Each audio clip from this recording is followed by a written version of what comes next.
Et maintenant 2-3 dans l'Aube. Alors attendez, stop parce que je pense qu'il va se passer un truc. Parce que je l'ai croisé tout à l'heure. Elsa, ça va aller ou pas? Oui. Vous êtes sûr? Ouais. Elsa, c'est Jean-Luc. Oui, oui, bah justement. Qu'est-ce qu'il y a, Elsa? Bah c'est vous quoi. Non mais parce que je veux pas que vous ratiez la marche. Hein. Ouais, moi aussi. Enfin moi non plus.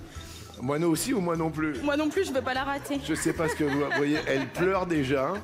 C'est hyper émouvant. D'accord, le public est là. En plus, là, vous avez quand même du bol. Regardez, vous avez le cousin de Jésus qui va vous rattraper. Là. Et il y a quand même, vous avez voilà.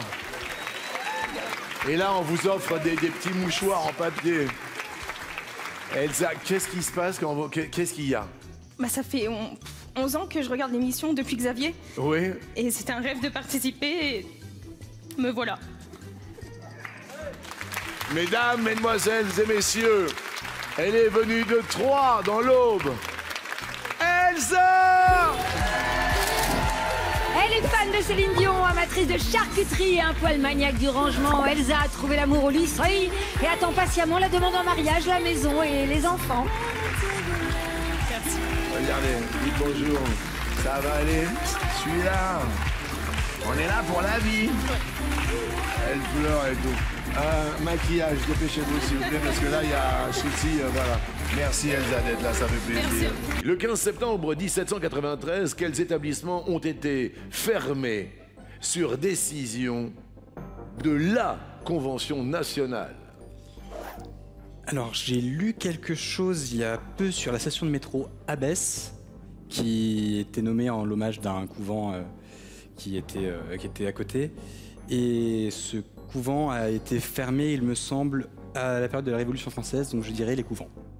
Bah, c'est juste que j'aurais dit tout sauf les universités et le couvent. Aucune idée. Ça aurait été par pure chance.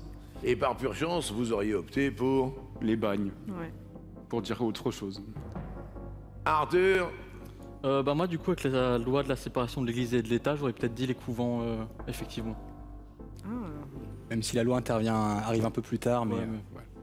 La loi arrive quand? C'est 1905, la loi de séparation de l'Église et de l'État. Ouais. La réponse, le 15 septembre 1793, les établissements qui ont été fermés sur décision de la Convention nationale sont...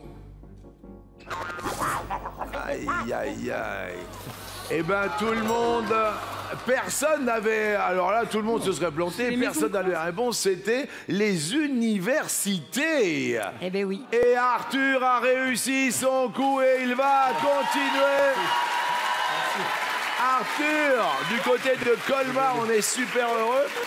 Qu'en est-il, Zette? Eh bien, Jean-Luc, la Convention voulait mettre à bas les corporations qui en ont la charge. Elle dissout les universités et préfère créer de nouvelles écoles supérieures, comme Polytechnique, les Arts et Métiers, l'École normale supérieure, dont les maîtres sont d'authentiques républicains et dont les programmes sont tout entiers orientés vers la construction de la nouvelle nation française.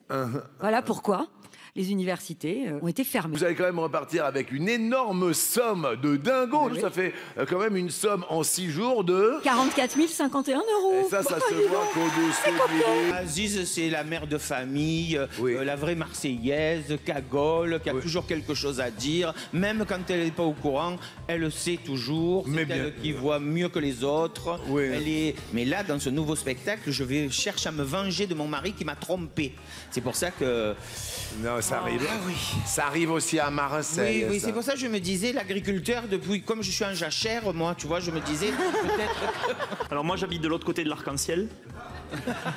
C'est-à-dire que vous... J'aime plus les messieurs. Alors je sais pas si vous n'avez pas sonné à la bonne porte avec Ziz. C'est pas vrai. Vous voyez, J'aurais pu faire l'amour et dans le pré avec lui, vous vous rendez compte? Le cabaret Michou, parce que j'ai travaillé de nombreuses années là-bas, et je faisais des imitations, je faisais du playback, voilà, Oui. comme tout le monde. Oui. Et puis j'avais envie, moi qui venais du théâtre, qui avait fait le conservatoire à Marseille, j'avais envie de créer mon personnage. Et un jour, j'ai vu sur scène en 2000 Marie-Thérèse Porcher, Bien sûr. Joseph, Joseph Oui. Gordoni, Oui. un transformiste suisse, qui avait créé son spectacle « La truie est en moi ». Oui, oui.